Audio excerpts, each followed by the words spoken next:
বলে যাও নিজের নিরাপত্তার কথা। সেখানেই বাস করো যেখানে তোমার খুব ভয় লাগে। ধ্বংস করে দাও তোমার মিথ্যা মান সম্মান।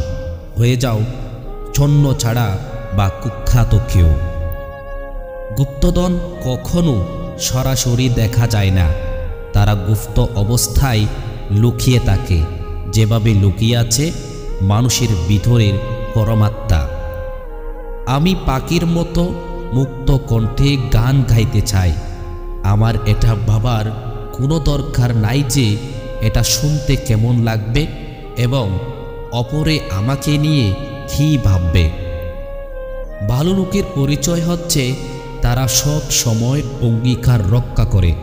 পক্ষান্তরে মন্দ লোকের অঙ্গীকার সব সময় অশান্তির কারণ হয়।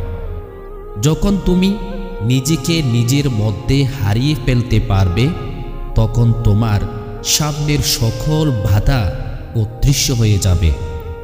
সব সময় সতর্ক থাকো, কারণ প্রভুর লীলা খেলার সৌন্দর্য মাঝে মাঝে হঠাৎ করে দেখা যায়।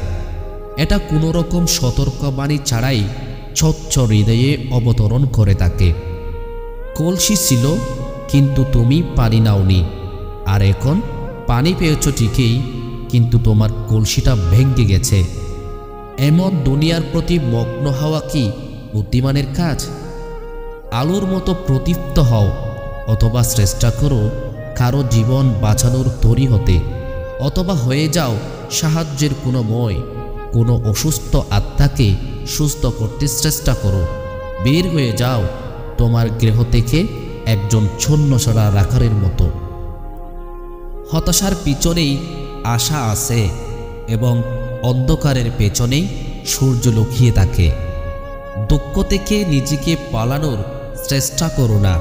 প্রশান্ত আত্মা দুঃখের ভিতরেই তার প্রতিকার খোঁজ করো, কারণ কাটার মধ্যেই গোলাপ থাকে, আর পাথরের কঠিন খড়ের ভিতরেই বাস করে মণিমুক্তার রত্ন।